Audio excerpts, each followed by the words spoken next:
예수님은 지금 빌라도 법정에서 사형 언도를 받으셨습니다. 지구상에서 가장 잔인한 형벌인 십자가형이 내려졌습니다. 십자가형을 당하게 될 죄인은 먼저 39가지 갈래로 갈라지고 그 끝에는 쇠붙이와 짐승의 뼈조각이 날카롭게 붙어있는 채찍, 그 채찍으로 맞아야 됐습니다. 채찍질을 하면 그것들이 몸에 척 하고 감기면서 살을 파고들었고, 채찍을 당길 때 그 살점들이 뚝뚝 떨어져 나가면서 피가 낭자하게 흘러져 나갑니다. 십자가에 매달리기 전에 피가 낭자하게 흐르고 이미 쇼크 상태가 되어서 죽는 경우도 더러 있었죠. 예수님은 그렇게 밤새 채찍질을 당하고 이미 많은 양의 피를 흘리신 채 금요일 아침 로마 병사들의 손에 넘겨지게 됩니다. 이제 빌라도 법정의 관저에서부터 패티블룸이라고 하는 이 십자가 가로대, 세로대는 이미 형장의 골고다 언덕에 세워져 있고 가로대만 지고 가는 거죠. 가로대를 지고 소위 성지 순례객들이 비아 돌로로사라고 부르는 슬픔의 길, 고난의 길, 십자가의 길을 지나서 사형장인 골고다 언덕까지 가야 했습니다. 오늘 말씀은 바로 그때 골고다 언덕에 오르신 예수님과 그 뒤를 따르던 무리들, 사람들 사이에 무슨 일이 일어나고 있었는지 우리에게 말을 해주고 있습니다. 예수님이 십자가를 등에 지고 갈 때 많은 무리들, 지나가던 사람들과 호기심이 가득한 사람들, 그리고 구경꾼들이 모여들어서 예수님을 보고 있었습니다.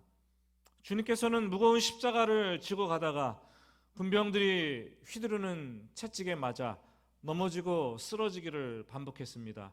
그리고 끝내는 고통스러워하며 넘어지셔서 십자가에 깔려 일어나지 못했습니다. 바로 그때 로마 군인 한 사람이 구경하던 한 사람을 붙잡아 억지로 예수님의 십자가를 지고 끌고 가게 했습니다. 그럼 이 사람이 누구인가요? 우리가 아는 대로 오늘 말씀 26절을 보면 시몬이라는 구레네 사람이라고 표현을 하고 있습니다.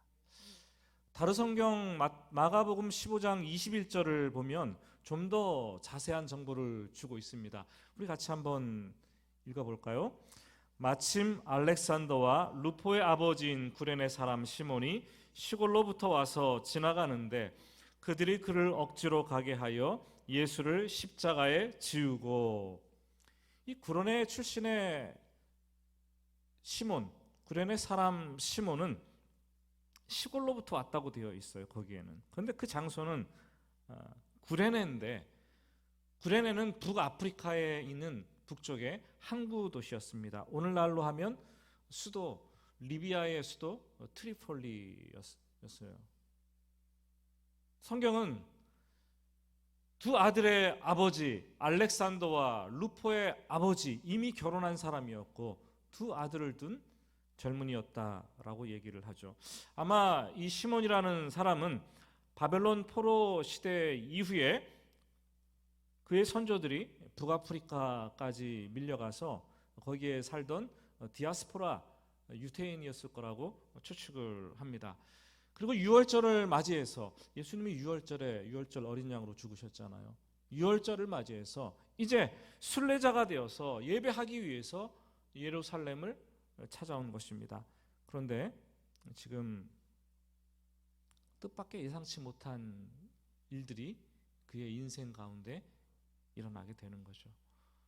억지로 붙잡혀서 예수님 대신 십자가를 대신 지고 가게 되었습니다. 왜 이렇게 강제를 띄어야 할까요?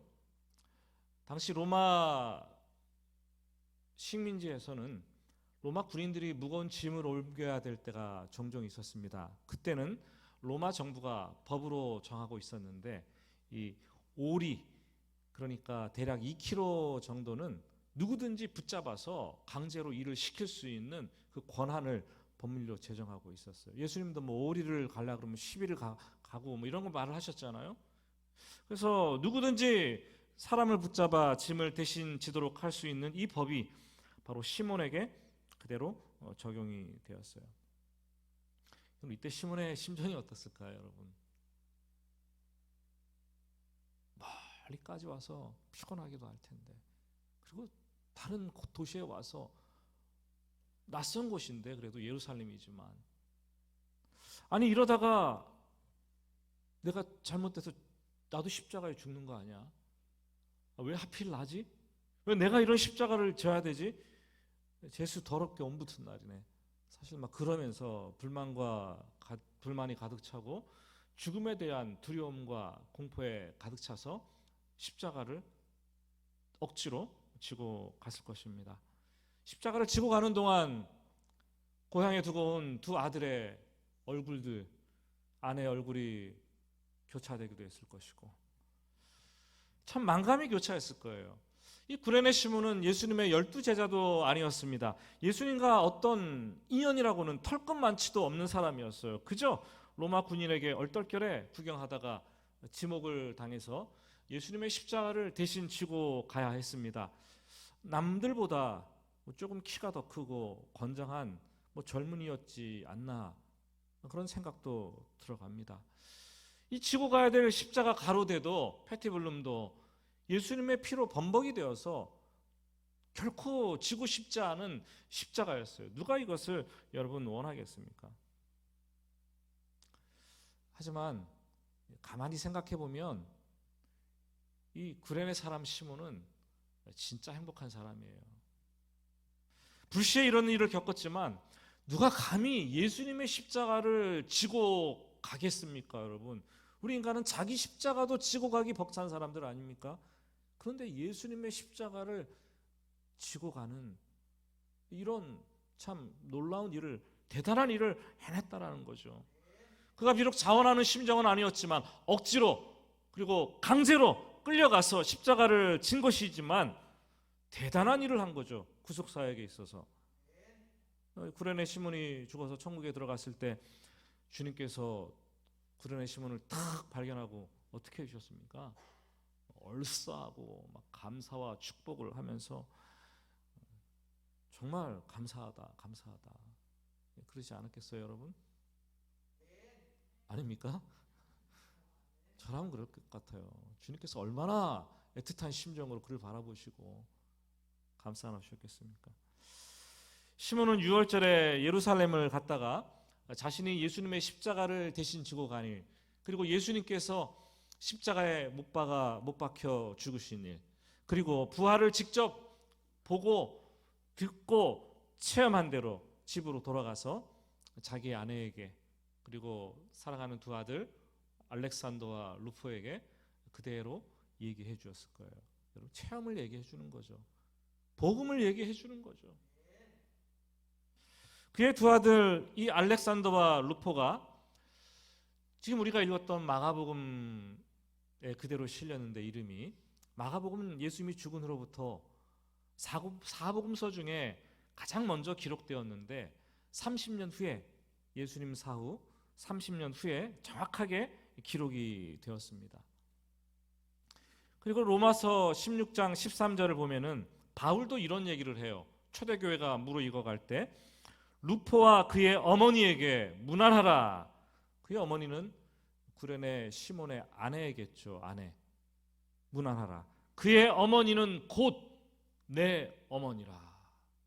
아마 바울이 순회 전도자로서 복음을 전하는 여행 중에 이 루포와 루포의 어머니를 만났던 것 같아요. 그 어머니가 얼마나 존경스러웠던지 내 어머니라라고 얘기하는 거예요. 바울의 쓸 것을 얼마나 열심히 공급하고 바울을 얼마나 열심히 섬겼는지 그의 가족들을 만나서 바울은 도움을 받고 그는 내 어머니라. 그들은 모두 초대교회 신실한 일꾼들이 되었습니다. 구레네 시몬이 얼떨결에 붙잡혀서 불시에 억지로 끌려가서 자원하지도 않았는데 십자가를 지고 갔지만 그렇게라도 예수님의 고난에 동참했더니 그의 가정과 그의 아내와 그의 자식들이 알렉산더와 루포가 복음의 믿음의 복을 받는 길을 걸어갈 수가 있었다는 거죠. 여러분 결혼할 때 약속하셨어요? 결혼하면 내가 예수 열심히 믿어주겠다고? 그래서 지금 억지로 교회에 끌려와서 여기까지 오셨어요? 가정의 평화와 안녕을 위해서 끌려와서 이 자리에 앉아 계십니까? 나는 원하지 않았는데 할 수 없어서 그냥 끌려와서 예배 드리고 있으십니까? 괴롭고 힘들겠지만 시간이 지나가면 하나님께서는 언젠가 축복의 사람으로 여러분들을 변화시켜 주실 것입니다. 제자 훈련을 받는 것도 힘들고 사역 훈련을 그리고 받는 것도 힘들고 나이 들었다고 하니까 교회에서 또 통합 훈련을 받으라고 하네요. 이 리더십 교육을 받으라고 하는데 좀 걱정하지 마세요. 여러분 할 만큼 합니다. 이런 것을 만들어서 억지로 끌려와가지고 그 자리에 앉아 있어도 시간이 지나면 여러분 그 자리가 은혜의 자리고 축복의 자리로 하나님께서 바꿔주실 줄 믿으시기 바랍니다. 여러분 우리가 교회를 다니면서 신앙생활을 하면서 원치 않는 일, 정말로 억지로 해야 되는 일, 하기 싫은 일, 그런 것들이 주님의 일이라면 한번 해보세요. 해보시면 조금 힘들고 괴로울 수 있을 겁니다. 그렇지만 묵묵히 감당하고 나면 하나님께서도 생각지 못한 그 은혜를 나와 내 인생과 내 가정에 베풀어 주시는 분이에요. 그걸 경험할 수 있게 해주시는 분이에요. 바로 구레네 사람 시몬이 예수님의 십자가를 억지로 지고 끌려가서 졌지만 그런 하나님의 은혜를 받은 사람이죠. 예수님의 십자가를 줄지어 따라가는 두 부류의 무리들이 오늘 말씀에 기록이 되어 있습니다. 27절 말씀을 보면은 또 백성과 및 그를 위하여 가슴을 치며 슬피 우는 여자의 큰 무리가 따라오는지라. 백성들, 이 백성들이 도대체 누구인가요?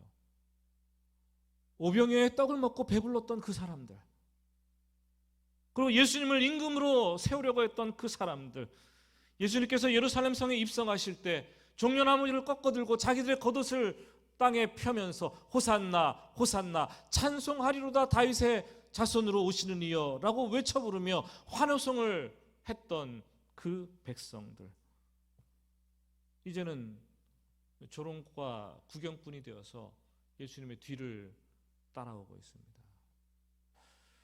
그리고 또 한 부류의 사람들은 대조적으로 가슴을 치며 울면서 슬퍼하고 통곡하면서 따라오는 큰 여자의 무리들이 있었습니다. 이들은 막달라, 마리아, 요한나, 수산나 여러 명의 많은 무리들이 있었을 거예요. 예수님께서 갈릴리에서 예루살렘에 와서 공생의 사역을 하는 그 모든 기간 동안 함께하면서 섬겼던 그 여인들, 예수님을 존경하고 예수님을 사랑했던 그 여인들의 무리들, 그들은 울면서 예수님 곁에 가까이 다가가려고 했겠죠.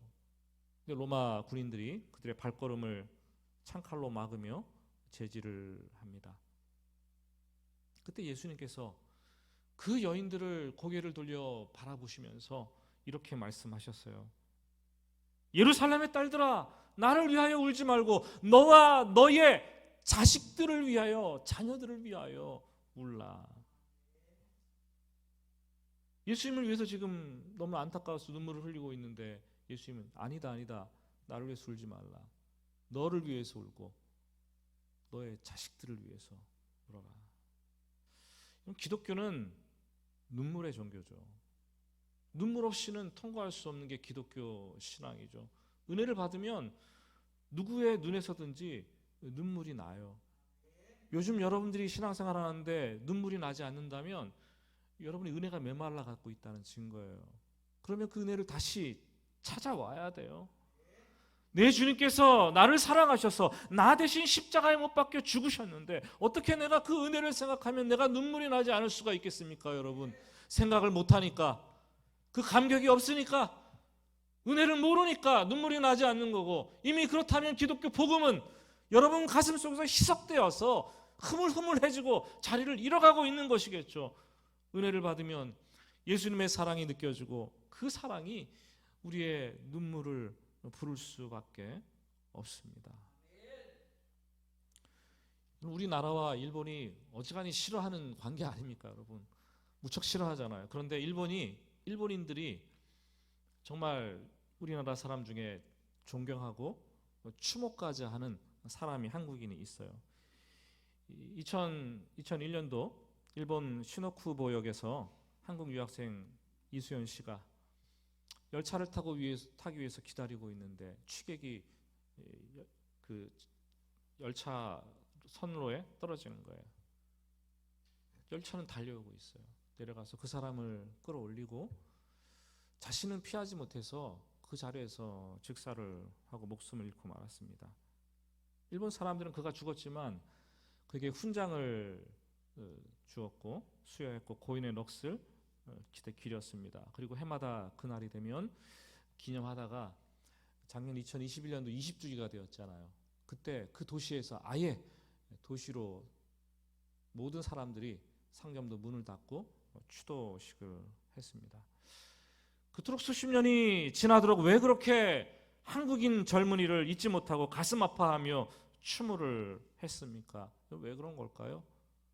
나를 대신해서 죽었기 때문에. 내 주님께서 나를 사랑하셔서 나를 살리시고 나를 대신하여 죽으셨는데 이 땅에서의 잠깐분의 60만을 위해서 죽은 것이 아니라 영원히 살아내야 될 나의 영혼까지도 담보로 하고 살려내셨는데 그것을 여러분 생각하면 어떻게 내 마음이 아파지지 않고 가슴이 뜨거워지지 않고 눈물이 나지 않을 수가 있겠습니까, 여러분? 그 사랑 때문에 눈물이 흐르는 것이 아니겠어요? 그 사랑이 여러분의 눈물을 부르고 있습니까, 여러분? 예수님을 뒤따르며 오는 이 여인들은 아직 예수님의 십자가 죽음의 의미를 몰라요. 그리고 예수님의 이어질 그 부활의 신학적인 그 사건들, 사실들이 무엇인지 알지 못합니다. 전혀 모릅니다. 하지만 백성들처럼 조롱하고 구경하며 예수님을 따라갈 수는 없었어요. 왜냐하면 그들은 예수님을 진실로 사랑했기 때문에. 진실로 사랑했기 때문에. 여러분, 예수님을 얼마나 사랑하십니까?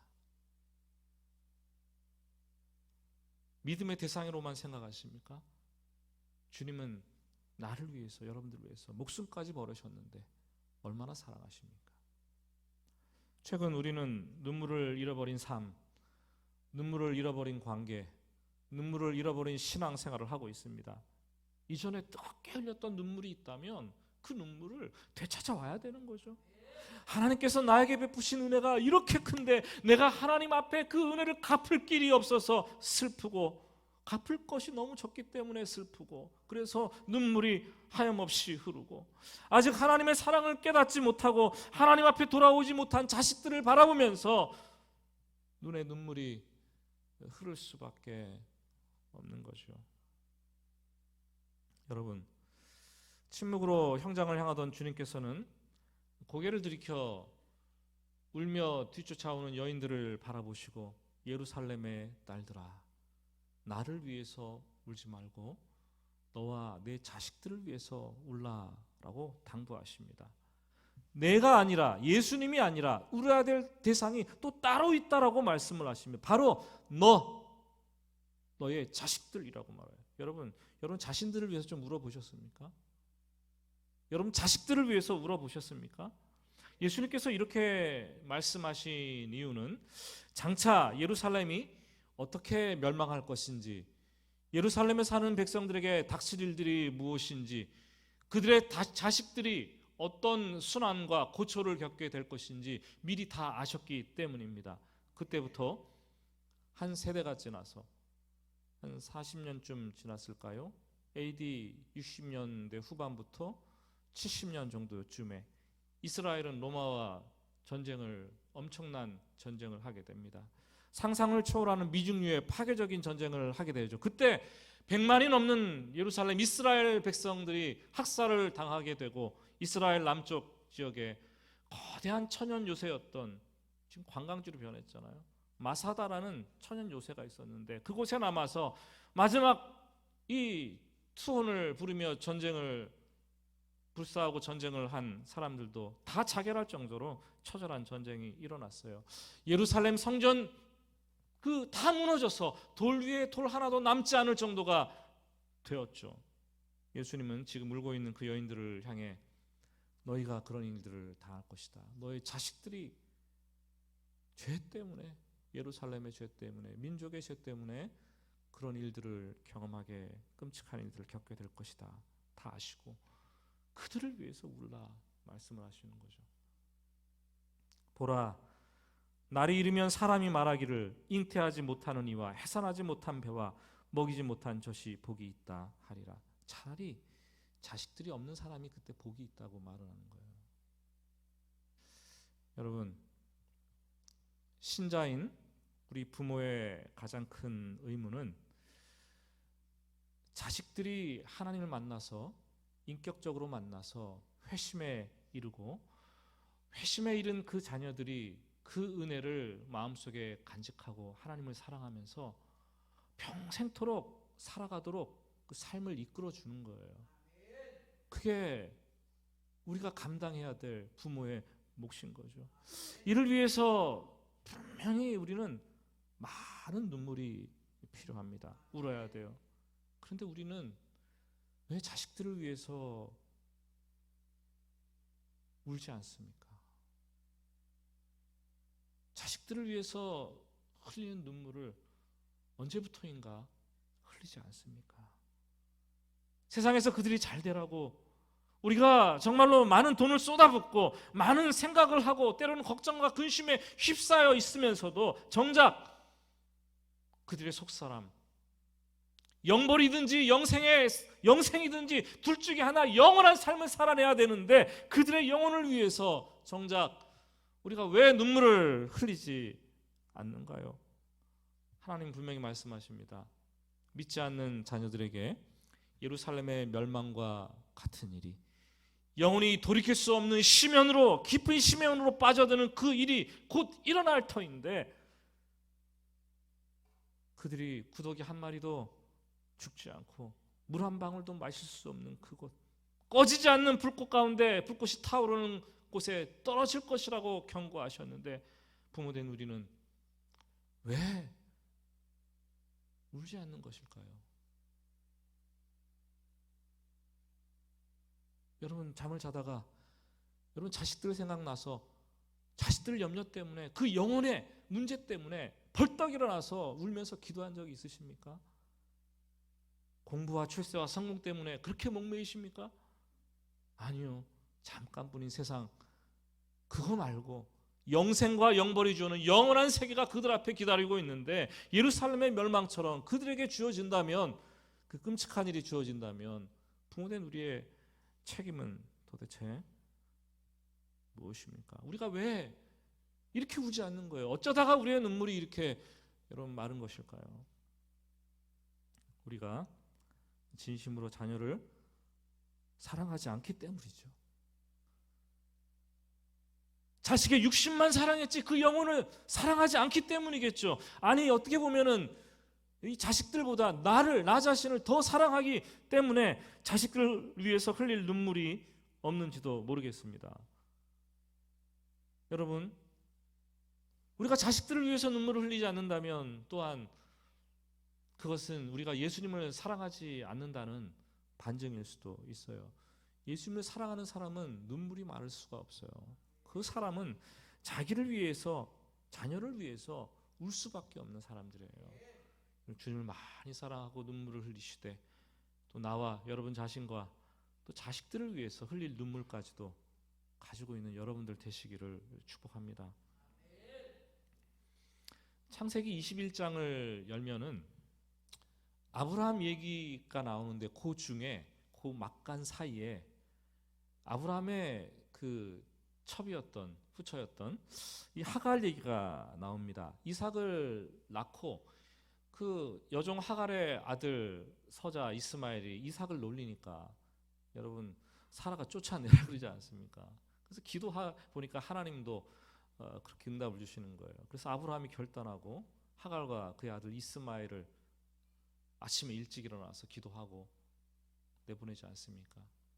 그때 아브라함의 마음도 참 가슴이 찢어졌겠지만 어린 아들을 데리고 광야로 정처 없이 걸어가야 했던 그 하갈 어머니의 마음, 어디로 갈지 몰라서 헤매이는 장면이 창세기 21장에 기록되어 있는데, 이리저리 헤매다가 간 곳이 부엘세바, 더 넓은 광야였어요.